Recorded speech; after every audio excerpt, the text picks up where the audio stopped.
بسم اللہ الرحمن الرحیم۔ السلام علیکم ویورز، آج کی اس ویڈیو میں ہم section 228 of Pakistan penal code کو سمجھیں گے، جو کہ عدالتی کارروائی میں مصروف کسی سرکاری ملازم کی جانتے بوجھتے توہین کرنے سے متعلق ہے یا ایسے سرکاری ملازم کے کام میں رکاوٹ ڈالنے سے متعلق ہے۔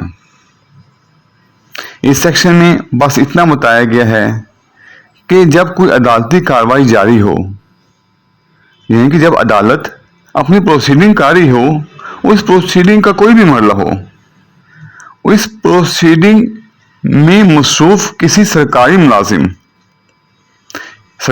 کوئی بھی ہو سکتا ہے، دیکھیں وہ پولیس والا بھی ہو سکتا ہے، وہ جج صاحب بھی ہو سکتے ہیں، وہ ریڈر بھی ہو سکتا ہے، وہ اسٹینو بھی ہو سکتا ہے، وہ کوئی سرکاری ڈاکٹر بھی ہو سکتا ہے۔ اس طرح اس عدالتی کارروائی میں مصروف کوئی بھی سرکاری ملازم جو وہاں پہ موجود ہو، اس کے اگر کوئی شخص توہین کرتا ہے یا اس کے کام میں مداخلت کرتا ہے تو ایسی صورت میں ایسی توہین کرنے والے یا مداخلت کرنے والے شخص کو اس سیکشن کے تحت سزا دی جائے گی۔ اب وہ سزا کیا دی جائے گی؟ ایسے شخص کو 6 ماہ تک کی قید کی سزا ہو سکتی ہے، یا پھر جرمانہ عائد کیا جا سکتا ہے جو کہ 3,000 روپے تک ہو سکتا ہے، یا پھر دونوں سزائیں دی جا سکتی ہیں۔ اب اس سیکشن سے یہ مراد نہیں لینا چاہیے کہ عدالتی کارروائی میں موجود جو سرکاری ملازمین ہوں وہ بہت زیادہ حساس ہوں۔ اب اگر کوئی عدالتی کارروائی میں اپنے آپ کو بہت زیادہ حساس محسوس کروائے، یعنی کہ غیر ضروری طور پر حساس محسوس کرائے، تو ایسی صورت میں تو اس سیکشن کا اطلاق نہیں ہوگا۔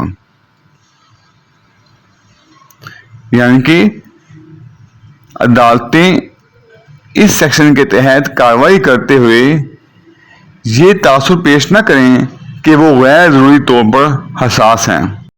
اس سیکشن میں آپ نے جو باتیں یاد کرنی ہیں، پہلے نمبر پہ یہ کہ اس ٹائم جب ایسے سرکاری ملازم کی توہین کی گئی ہو یا اس کے کام میں مداخلت کی گئی ہو، اس ٹائم عدالتی کارروائی جاری ہو۔ دوسرے نمبر پہ اس عدالتی کارروائی میں ایسا سرکاری ملازم موجود ہو۔ تیسرے نمبر پہ ایسے سرکاری ملازم کی جان بوجھ کر توہین کی گئی ہو یا اس کے کام میں رکاوٹ ڈالی گئی ہو۔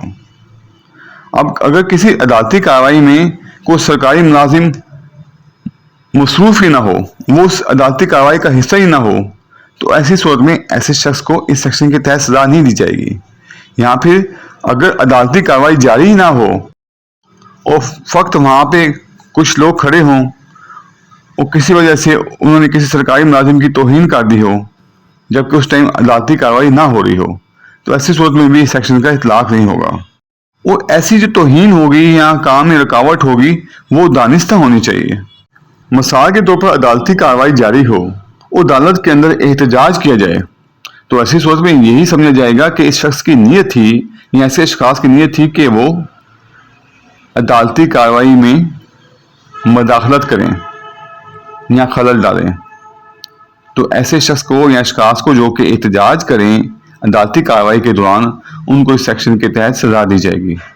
اسی طرح مثال کے طور پر کسی مقدمے کی کارروائی جاری ہے اور کسی شخص سے سوالات کیے جاتے ہیں، لیکن وہ شخص کسی بھی سوال کا جواب نہیں دیتا اور چپ چاپ ڈھیٹ بن کر کھڑا رہتا ہے، تو ایسی صورت میں یہ سمجھا جائے گا کہ ایسے شخص نے عدالتی کارروائی میں مداخلت کی ہے۔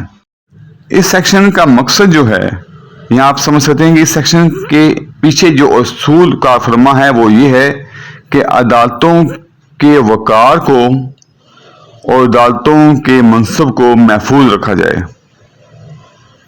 جب عدالت دادرسی کی کارروائیوں میں مصروف ہو تو عدالتی کارروائیوں کو بے جا دخل اندازی یا دانستہ توہین سے محفوظ رکھنے کے لیے یہ سیکشن وضع کیا گیا ہے۔ ویورز، ویڈیو دیکھنے کا بہت شکریہ۔ اگر آپ پاکستان پینل کوڈ سے متعلق میری دوسری ویڈیو دیکھنا چاہیں تو آپ میرے چینل پہ موجود پاکستان پینل کوڈ کے نام سے پلے لسٹ کو واچ کر سکتے ہیں، جس کا لنک میں اس ویڈیو کی ڈسکرپشن میں بھی دے دوں گا۔ آپ سے ریکویسٹ ہے کہ میری ویڈیو کو لائک کر دیں، شیئر کر دیں، میرے چینل کو سبسکرائب کر دیں اور بیل آئیکن کو پریس کر دیں۔ اللہ حافظ۔